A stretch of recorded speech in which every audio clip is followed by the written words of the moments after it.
Então hoje seria a terceira aula dentro do assunto mediunidade, tá?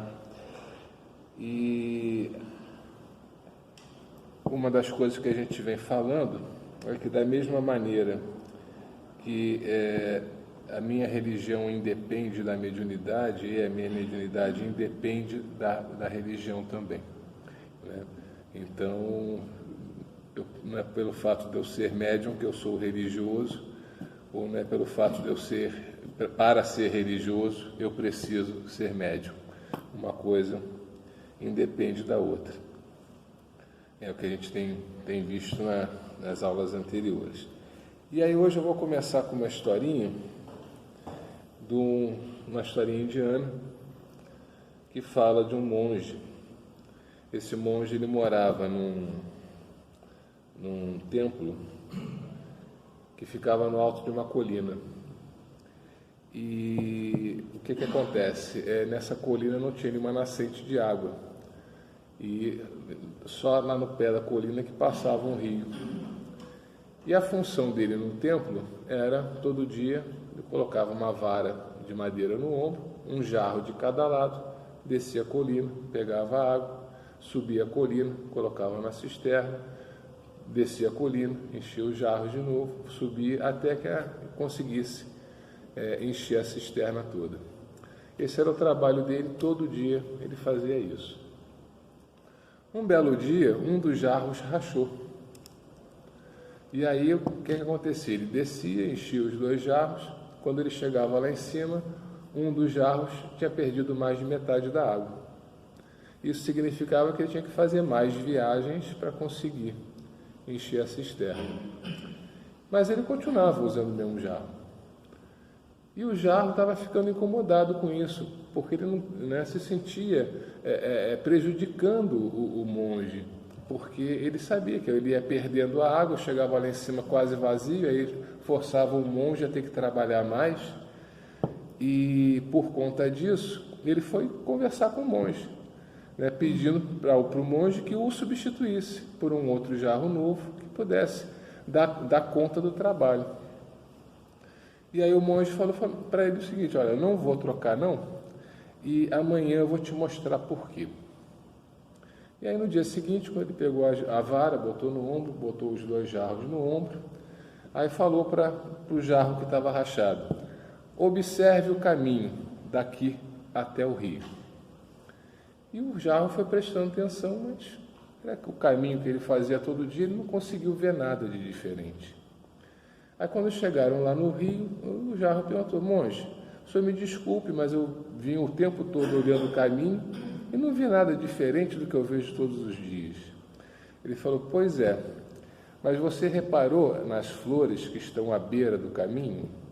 Elas só existem ali porque você as rega todos os dias. Então, enquanto o jarro ia jogando água para fora, na subida, o que ele estava fazendo era regando as flores, e sem perceber que era isso que ele estava fazendo. Aí, a pergunta que deve estar na cabeça de vocês: o que isso tem a ver com mediunidade, né? Marcos pirou, né? Não pirei não. Vamos fazer uma analogia.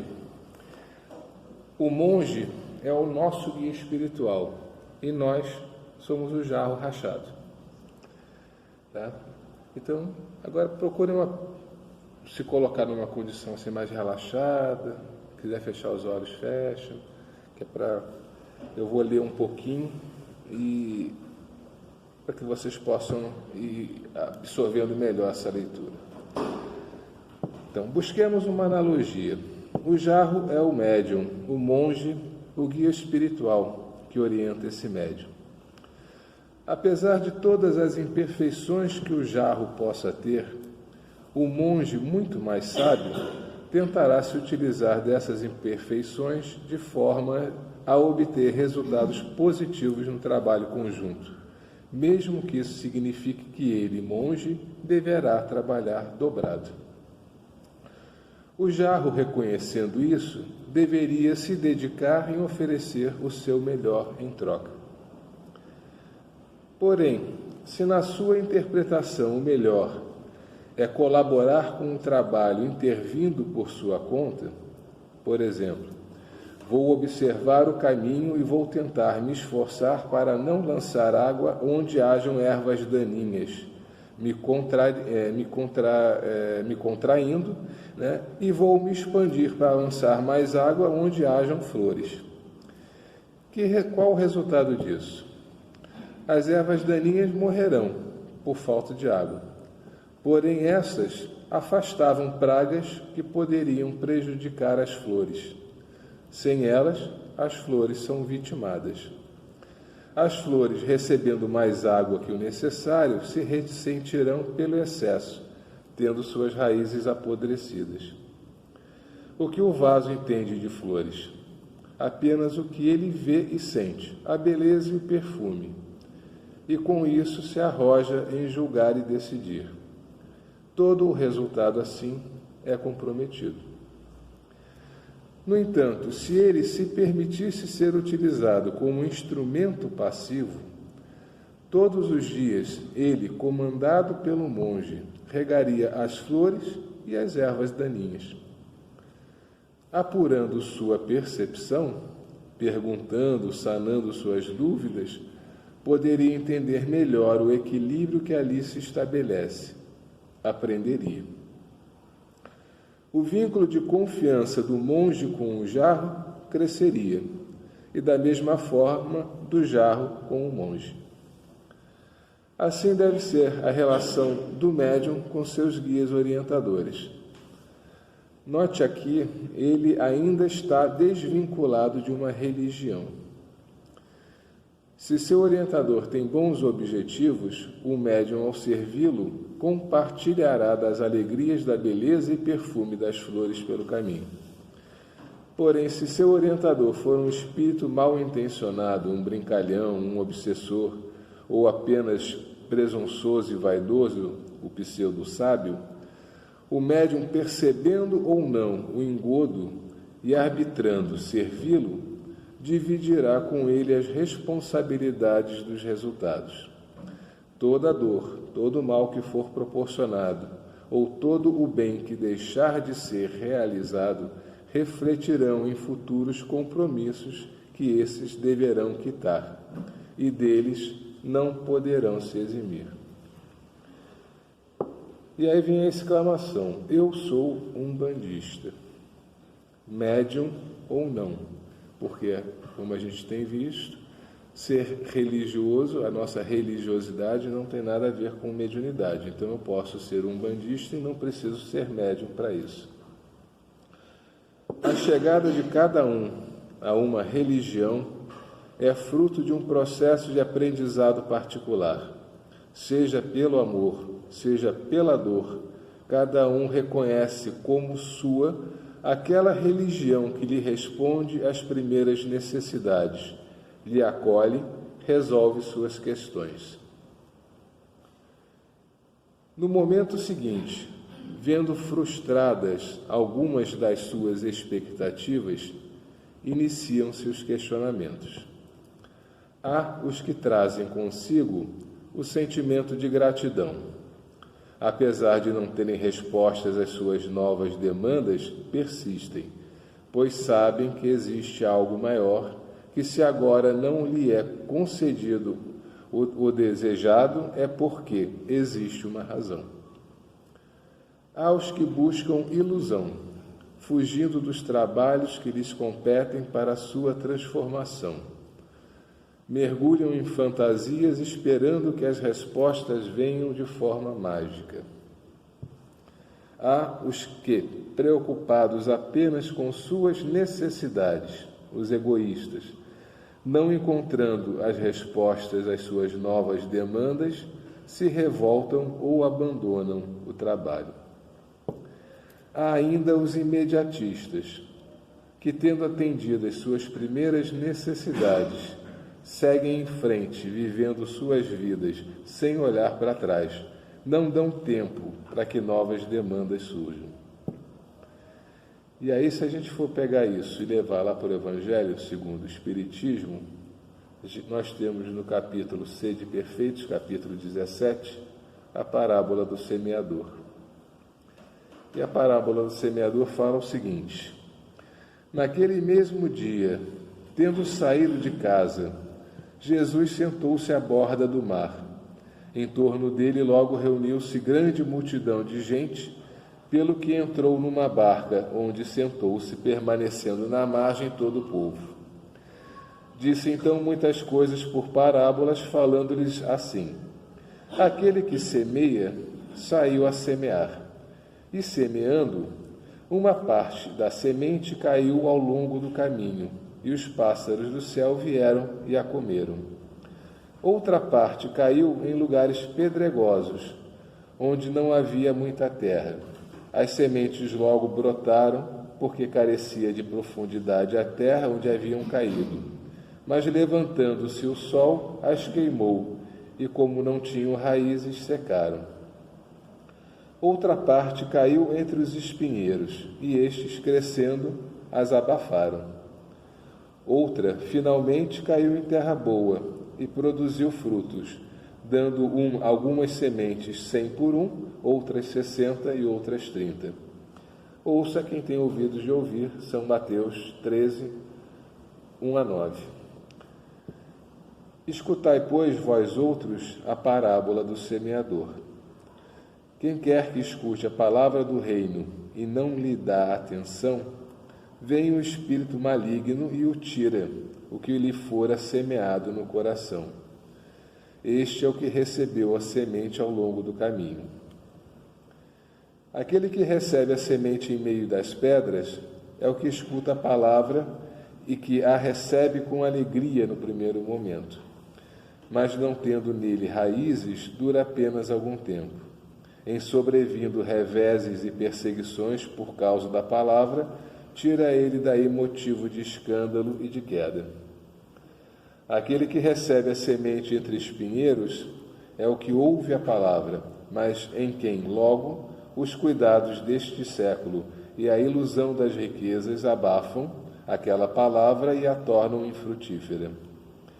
Aquele, porém, que recebe a semente em boa terra é o que escuta a palavra, que lhe presta atenção e em quem ela produz frutos, dando 100 ou 60 ou 30 por 1. Quem escuta a palavra do reino e não lhe dá atenção, vem o espírito maligno que lhe tira o que lhe fora semeado no coração. Esse que recebeu a semente ao longo do caminho. Esses são os imediatistas. São aqueles que chegam, são ajudados, melhoram, vão embora.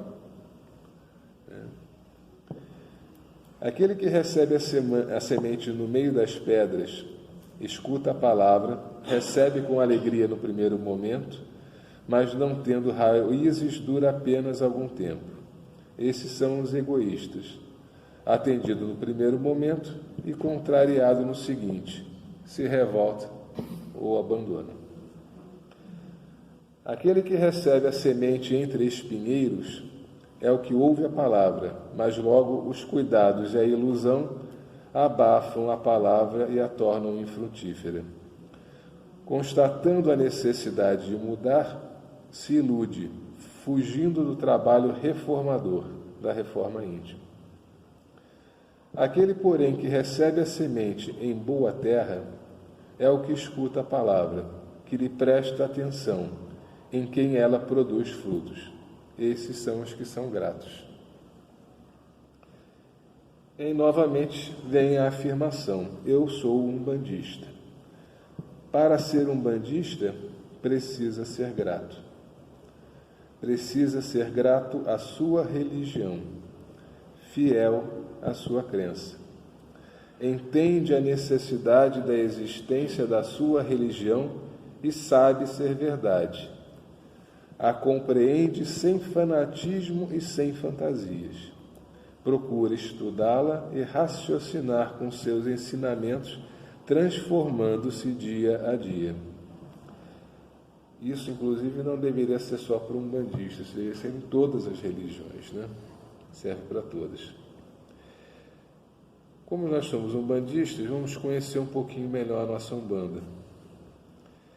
E aí tem um texto, eu até botei no Facebook esse texto essa semana, que é um texto chamado O Coração de Umbanda, escrito por José Álvares Pessoa, que era o dirigente da Tenda Espírita São Jerônimo, Tenda de Xangô, 7ª casa do Caboclo das 7 Cruzilhadas.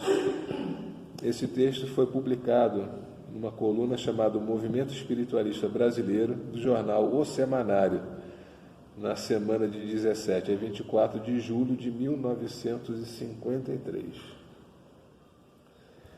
Então ele começa o texto assim: um mistério. Impenetrável aos não iniciados, costuma envolver as religiões, por mais primitivas que sejam, preservando-as no que tem de mais precioso da profanação daqueles que, espertos para se valerem de tudo quanto lhes possa ser de utilidade, não hesitam em cometer os mais graves sacrilégios para a satisfação dos seus baixos instintos. São, pois, sempre velados pela aparência, ora pomposa, ora estranha, ora simplória, do seu ritual, os trabalhos por meio dos quais os sacerdotes das diversas religiões entram em contato com as entidades divinas, que na sua ânsia infinita de fazer o bem não se esquecem dos desgraçados que moreiam nesse planeta de tanto sofrimento e, vencendo camadas tão pesadas, acorrem ao chamado dos que não descreem do poder de Deus. A vida é árdua aqui embaixo, é deserto árido, é o coração descrente do tíbio e do cruel. A tarefa, pois, dos que atendem aos chamados dos poucos que entre os homens apelam para a divindade, é por isso mesmo expressivamente penosa. Quantas lutas para se levar um pouco de alívio a uma alma que sofre! Com quantos empecilhos se tem de contar para conseguir fazer-se por aquele mesmo que, no seu desespero, na sua dor, apelou para as forças do além. Muitos filhos estranham que o socorro às vezes tarde tanto, sem se lembrar que o próprio que o pediu é quase sempre quem mais trava a ação dos que o ouviram e acudiram ao seu apelo. Aquele que pede precisa ter a paciência necessária para esperar que o momento propício seja chegado, a fim de que possa ser socorrido.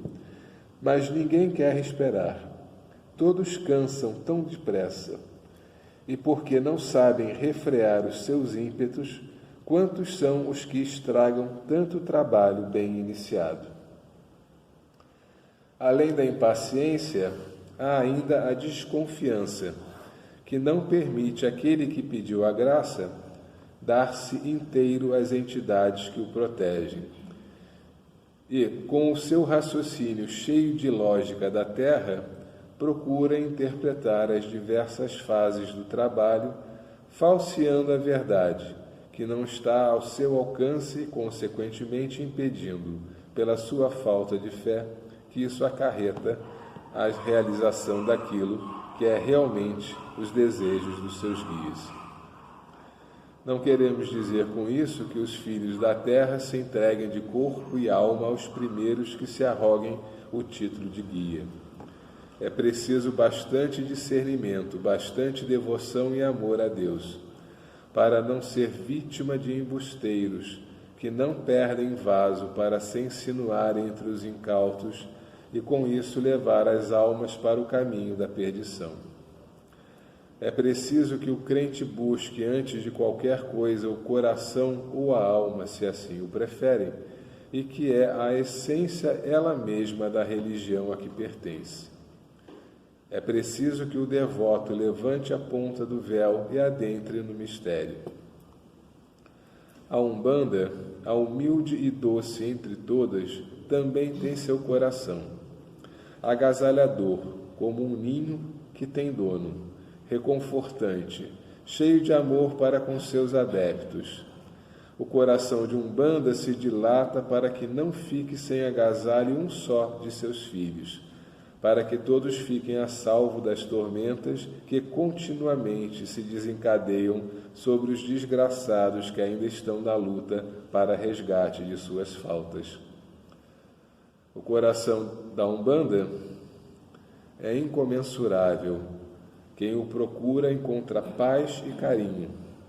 Nenhum filho deixou de ser atendido, mesmo que laborando em erro, porque no corpo de Umbanda, que se compõe de membros sem conta, como as estrelas do céu, há sempre um que alerta, procura evitar a queda do que invocou o seu auxílio. O coração de Umbanda não é invulnerável. O mais humilde e tímido ai de um filho aflito o atinge em cheio e ele sangra. A dor dos homens falo doer continuamente, e os espinhos que ferem aqueles que caminham em busca da perfeição cravam-se nele, magoando-o e deixando-o marcas indeléveis. Também as alegrias, como as dores, o atingem em cheio. As esperanças e as desilusões nele encontram guarida. A fé, a esperança e o amor são como labaredas que o incendeiam constantemente. A vós que andais por este mundo tão cheio de dores e de aflições, ó vós que passais pela vida sorrindo sem vos aperceberdes do abismo que à vossa frente vos espera para tragar-vos, ó vós que sabeis que um dia, como prêmio da luta, alcançareis a meta almejada, buscai alívio para os vossos males, um amparo seguro para a vossa inconsciência, força para a realização de vossa tarefa no coração de Umbanda. Não sejais tímidos, avançai, resolutos e, de repente, o mistério se desvendará aos vossos olhos, encantados pela doce visão. E o vereis na plenitude de sua beleza e de sua glória, porque o coração de Umbanda é doce e divino Nazareno. Para ser umbandista, precisa ser grato. Para ser grato, precisa ser grato à sua religião. Não imediatista, não egoísta, não iludido pelas suas próprias fragilidades, buscando compensações infantis. Diferente do que acontece em muitas outras religiões que possuem um livro sagrado, um sacerdote formado dentro de dogmas que definem sua crença, onde entre eles existe uma unidade aparente. Templos com características definidas que possibilitam os seguidores reconhecerem sua casa espiritual. A Umbanda não é assim. A Umbanda é diversa. Diferente do que ocorre com o Candomblé ou com outras religiões de matriz africanas ou indígena, que apesar de não terem um livro sagrado, de não terem uma única formação para seus sacerdotes, nem templos com características que as identifiquem, possuem tradição oral, passada de geração a geração, que possibilita àqueles que são sinceros seguidores do que cada um delas representam a perpetuarem suas crenças. A Umbanda é única dentro de cada grupo. O que a caracteriza é o amor para com o próximo, o amor para com o trabalho para a caridade, a humildade empregada ao trabalho. O trabalho da Umbanda é um trabalho conjunto de cada membro que ali escolheu estar. Guias, dirigentes, médiuns, cambonos, voluntários, assistentes, etc. Um trabalho em corrente. Quando alguém recorre a uma entidade qualquer buscando um conselho, este lhe é dado, não pelo que a entidade conhece, mas por aquilo que é a essência do trabalho da casa, onde ele se realiza. Todos participam da solução para cada um. Quando alguém necessita de algum ritual para se libertar de uma magia que lhe oprima, de terapias com energias a serem mobilizadas de diversas origens, a entidade em atendimento recorre à corrente de trabalho da casa para tal fim, garantindo assim um melhor resultado à demanda atendida. As entidades muito mais evoluídas que qualquer um de nós também são espíritos em evolução e aprendizado. Eles recebem o conhecimento oferecido por aqueles jamais evoluídos, compondo assim uma hierarquia, porém diferente do que conhecemos e entendemos. Os espíritos mais elevados não se utilizam de sua posição para humilhar os que são menores. Ao contrário, com muito amor, estendem a mão para incentivá-los no trabalho de ascensão. Os espíritos mais simples, mas como disse antes, já muito melhores que nós, não se sentem humilhados por servir aos mais evoluídos. Ao contrário, são gratos e buscam honrar a oportunidade da mão estendida. Respeito e gratidão mútuos. São a esses espíritos que nos interessa servir, pois só com eles, lhes sendo gratos, honrando a oportunidade da mão estendida, poderemos nos melhorar e vivenciar a experiência de religiosidade que nos caracterizará como umbandistas. Aqueles que se aventuram nas casas de Umbanda, única e exclusivamente buscando atender aos seus interesses próprios, lamentável será seu destino, vítimas de si mesmo e de espíritos zombeteiros e mal intencionados. Aqueles que se aventuram nas casas de Umbanda como o jarro rachado que todos nós somos, e acham que podem melhorar as coisas interferindo com o trabalho das entidades, lamentável será seu destino. Solitários, desperdiçaram a experiência da religiosidade. Aqueles que se aventuram nas casas de Umbanda e por isso se julgam capazes de ajuizar e condenar os irmãos de corrente por não concordar com suas atitudes ou pensamentos, negam água às ervas daninhas e afogam as raízes das flores. Na verdade, negam a si mesmo a possibilidade de aprendizado, não reconhecendo em si suas próprias imperfeições, que seja simplesmente da falta de empatia, tolerância e compreensão. O irmão Samoraí, há quase 20 anos atrás, disse: ao olharmos ao longe um campo florido com uma mesma espécie de flor, nos felicitamos com a beleza e uniformidade da visão. Nos aproximando, porém, percebemos que cada uma delas é um indivíduo diferente, com características próprias, umas mais fortes, outras mais frágeis, umas mais perfumadas, outras menos. Umas se destacam pela perfeição dos traços, outras trazem marcas. Podemos assim entender que a beleza do campo florido não está na sua homogeneidade, e sim na harmonia das diferenças de seus indivíduos. Assim somos nós. Se observados de longe, será percebida a homogeneidade, de perto as individualidades. A beleza do quadro depende da capacidade de harmonizarmos as diferenças. Tenho certeza que não por coincidência, na quinta-feira me chegou ao conhecimento a informação que em uma religião do Oriente Médio, onde hoje é o Irã, perto de 1850, uma nova religião nascia, o Bahá'ísmo, cujo líder era Baha'u'lláh. Uma das frases desse líder diz que a beleza do jardim está na diversidade de suas flores. Todos de branco dentro da corrente da casa, de longe somos belos pela homogeneidade do quadro, porém precisamos ser belos pela harmonia das diferenças. Na última terça-feira, o irmão Samoraí nos falou que o caminho mais difícil é sempre o caminho errado. E isso é objeto de muitas reflexões para todos nós, inclusive para mim mesmo. Porque nem todo caminho difícil é errado. Muitas vezes trazemos provas e expiações de existências anteriores que precisamos vivenciar, colheitas de nossos plantios.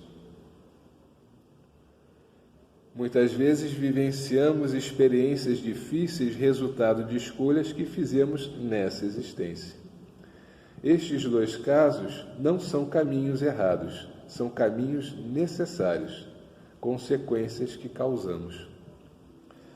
Porém, quando diante dos caminhos necessários, fazemos escolhas com o objetivo de criar atalhos que nos permitam reduzir as dificuldades, e principalmente quando conscientemente sabemos que esses atalhos ferem um conceito que nós mesmos reconhecemos do certo e errado, o que estamos fazendo é arbitrando por tomar o caminho errado.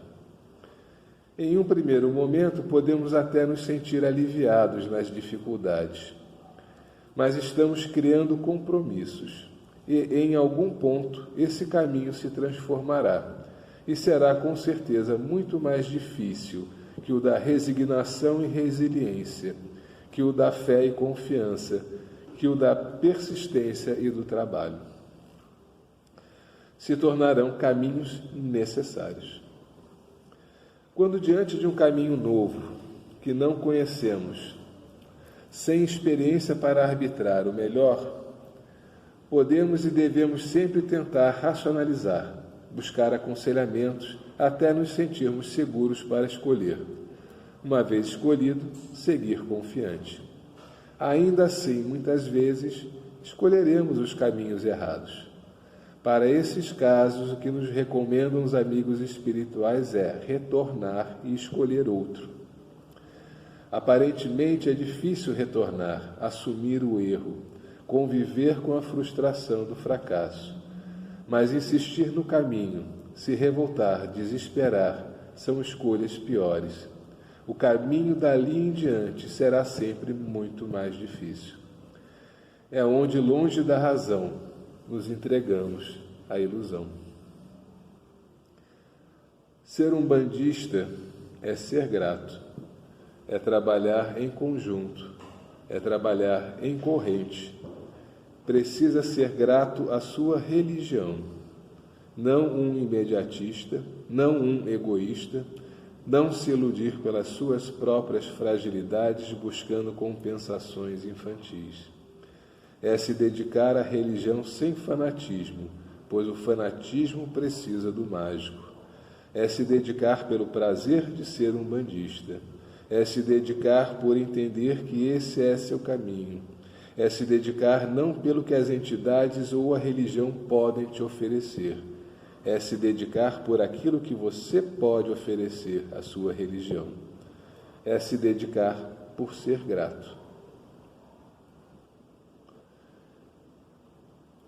E aí, para terminar, acho que foi no sábado passado que na palestra eu falei sobre a história do gato para meditação. Então, quando a gente fala aqui da ilusão e do mágico, né, essa historinha do gato para meditação ilustra bem isso. Então, é também uma história, um conto indiano, e que conta que um sábio, no seu casebre, né, retirado do vilarejo, ele procura fazer uma meditação. E quando ele está tentando se concentrar, o gatinho que ele tinha na casa vem todo carente procurar carinho. E começa a miar, começa a subir no colo dele, a se esfregar nele, ele tentando se concentrar e o gato atrapalhando. Ele tirou o cinto, amarrou no pescocinho do gato, amarrou o gato na coluna do casebre, e aí ele pôde meditar, tranquilo, sossegado, sem a interferência do gato. Com esse sábio morava um rapaz muito humilde, muito simples, que não tinha qualidades para ser discípulo desse sábio. Mas o sábio, com pena, deixava que ele morasse ali, porque ele não tinha onde morar. E aí ele ajudava na casa, limpava a casa, mantinha as coisas arrumadas e tudo. E aí, um belo dia, o sábio acorda pela manhã e chega para esse rapaz e fala: eu preciso sair em peregrinação. Eu não sei quanto tempo eu vou levar, pode ser até que eu nem volte. Né? E aí o rapaz falou: poxa, posso ir com o senhor? Ele falou: não, você não pode vir comigo, porque se você vier comigo, as pessoas vão achar que você é meu discípulo e você não é meu discípulo. Então eu preciso ir sozinho. Ele falou: bom, então, se o senhor me permite, eu posso ficar aqui no casebre, tomando conta aqui para o senhor, mantenho tudo arrumadinho, o dia que o senhor voltar, o casebre vai estar todo arrumadinho. Ele falou: tudo bem, você pode ficar aí.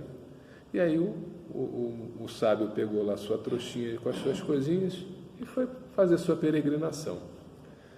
O povo do vilarejo, vendo o sábio indo embora e vendo que o rapaz ficou ali no casebre, entendeu que aquele rapaz estaria substituindo o sábio. E aí o que acontece? Ele ficou quietinho na dele, né, como se não soubesse de nada, e assumiu a função de sábio.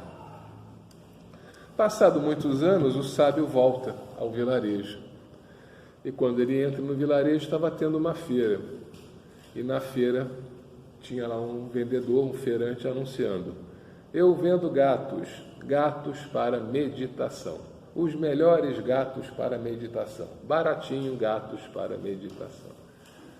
E aí o sábio foi tentar entender o que era aquilo. Perguntou: o que você está fazendo? Estou vendendo gatos, mas para quê? Gatos para meditação. Mas como assim? Ele falou: não, é porque o sábio do vilarejo, ele disse que é necessário, para que haja uma boa concentração durante a meditação, que você leve um gato, amarre o gato na coluna da sua casa, próximo a você. Isso vai ajudar na concentração e na meditação. E aí ele entendeu o que havia acontecido. E aí ele desfez aquela confusão toda, né? E a partir dali ele entendeu que, independente da razão com que a gente faz as coisas, quem está vendo, muitas vezes, não entende, né? Não conhece o nosso pensamento, a nossa motivação. E essa pessoa olha aquela coisa externa, acha aquilo interessante, adota aquilo para si e faz aquilo sem saber por que está fazendo aquilo. Né? Então, quando a gente pega e acende uma vela para o anjo da guarda, se você tem um pouco mais de entendimento, você sabe que o seu anjo da guarda não precisa de luz, né? Porque ele já é um espírito mais iluminado do que você. Né? Tampouco ele precisa que você fique chamando, né, desesperadamente, porque ele é seu anjo da guarda, então ele está sempre próximo a você. Quando ele sente a tua necessidade, ele já vai estar por ali. Então, quem precisa da vela? Sou eu que estou acendendo. Porque eu preciso de alguma coisa material que faça essa ligação ao invisível. O anjo da guarda, para mim, é uma coisa abstrata. Né? No momento que eu acendo a vela, que eu me concentro, que eu faço uma oração, eu estou focado naquilo, eu estou dando um caminho de socorro para que aquele anjo da guarda possa trazer a energia, a inspiração, a intuição, ou o que me é necessário naquele momento. Então, quando eu acendo a vela, que eu estou evocando o meu anjo da guarda, o que eu estou fazendo é me dando um ponto onde eu vou focar a minha atenção, para que através daquilo eu possa então me conectar mais facilmente. Vou elevar a minha faixa vibratória, vou mudar o meu estado de consciência, me aproximando daquele espírito que está ali para me ajudar. Agora, quem me vê fazendo isso, sem conhecer, ele vai ver, ele acendeu a vela para o anjo da guarda. Então, na cabeça dele, para falar com o anjo da guarda, ele tem que acender uma vela. Vai amarrar o gato na coluna do casebre. Né? Da mesma forma, quando a gente vê um preto velho receitar um banho, um banho de descarga, um defumador, alguma coisa, a pessoa que olha a aparência externa daquilo, né, acha que tem uma mágica, né, no fato de você macerar a erva, botar na água e jogar aquilo sobre você, né, que ali existe uma mágica. Ali não existe uma mágica. Ali que existe é um conhecimento, técnica e ciência. As ervas têm o seu bioplasma, o seu fotoplasma, né, que é que é similar à nossa energia vital, que é a energia vital de todo o ser. Todo elemento material, vivo ou não, tem uma energia. Então, quando um preto velho pega um elemento material, pega uma erva para fazer um trabalho, o que ele está fazendo é trabalhando com as energias que esses elementos têm. Tá? O que está acontecendo ali? O preto velho é um espírito. Para que ele possa se manifestar no mundo material, ele precisa de um médium, senão ele não consegue. Ele precisa de um médium para servir de intermediário, para que aquele preto velho tenha possibilidade de atuar no mundo material. Quem está à frente dele ali é um espírito encarnado. É um espírito que necessita de energias materiais.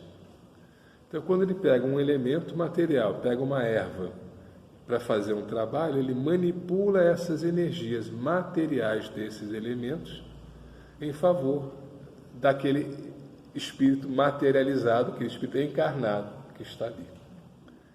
Não tem nada de mágico. O que tem é conhecimento das energias que a planta tem, da energia que cada elemento tem. Apenas isso. Ciência. Apenas isso. Então, quando a gente associa ciência, filosofia, a nossa religião, o que a gente está fazendo é explicando por que eu não vou amarrar o gato na coluna da casa. Por que eu estou acendendo a vela? Por que eu estou fazendo o defumador? Qual é o motivo do canto? É tudo energias que estão sendo movimentadas. Cada coisa movimenta um tipo de energia. Isso é magia? Não. Isso é lei física, lei biológica, lei química, é ciência. Apenas isso. Mesmo quando você trata de espíritos que não têm o nosso corpo material tão denso, dentro do mundo espiritual, o seu perispírito tem uma matéria. O seu perispírito é energia. O seu perispírito está sujeito às mesmas leis da movimentação das energias.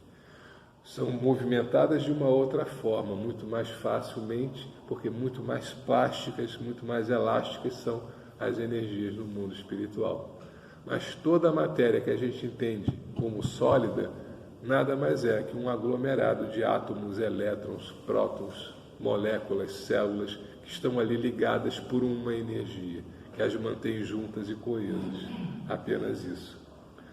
O que o Kardec estudava lá em 1850, nos efeitos de materialização e desmaterialização, nos efeitos das mesas que voavam, né? Não tem nada de mágico, pura ciência. Eles botarem uma caixa vazia em cima de uma mesa, trancarem a caixa com um cadeado, botarem um pano, amarrarem tudo tal, para que não houvesse fraude. E aí pediram aos espíritos que materializassem alguma coisa dentro daquela caixa. E quando eles abriam, tinham flores vivas dentro da caixa, ou outros objetos de qualquer espécie dentro da caixa, que às vezes estavam em casas distantes, e o dono presente à reunião reconhecia o objeto que ele tinha deixado lá na casa dele aparecer dentro daquela caixa. O que aconteceu? As partes, né, as moléculas, os átomos foram desmaterializados, transportados, colocados dentro da caixa e rematerializados. Apenas isso. Mágica? Não. Técnica. Conhecimento. Apenas isso. Então, a religião, ela tem uma necessidade, né? Nós temos uma necessidade dentro da religião. Nós buscamos as religiões principalmente pela dor, no momento da aflição. E no momento da aflição, nada faz sentido, né? A gente está buscando resultado. A gente está buscando que aquela dor suma, que aquele problema se resolva. Então, tudo o que oferecerem de mágico, fantástico e mirabolante, a gente aceita. Na maior parte das vezes quebra a cara, mas a gente aceita. Depois se decepciona. Não existe esse mágico. O que existe são espíritos muito mais evoluídos do que nós, que têm muito mais conhecimento do que nós e que conseguem manipular essas energias. Esses espíritos, se forem bons, vão manipular essas energias para coisas boas. Se esses espíritos não forem tão bons, eles vão manipular essas energias, sabe lá por que razão. O que nós precisamos como médiuns é estar consciente do nosso papel. Nós somos apenas intermediários, mas também somos aprendizes. Somos o jarro, que se colocar numa posição passiva, vai poder aproveitar a beleza daquele trajeto todo dia florido, contribuindo, mesmo apesar das suas imperfeições, contribuindo positivamente para um bom resultado. Ninguém aqui é perfeito, todos nós somos imperfeitos, temos todas as imperfeições do mundo, vaidade, orgulho, egoísmo, intolerância, e vai por aí afora. Todos nós temos isso em maior ou menor quantidade, cada um de nós. Nós somos jarros rachados. Os amigos espirituais vão tentar nos utilizar da melhor forma possível. Vão se esforçar, trabalhar dobrado se precisarem por conta disso. E por uma única razão, por amor. Por amor a nós. Para nos ajudar a aproveitar a oportunidade que nos foi dada da encarnação. Apenas isso. Então, como médiuns, nós não somos pessoas diferentes em nada das outras. Como médiuns, nós não somos melhores do que ninguém, não somos especiais, nós apenas temos um trabalho a mais, que nós podemos cumprir ou não. Depende da nossa vontade, depende da nossa compreensão, depende daquilo que a gente está buscando dentro da nossa religião.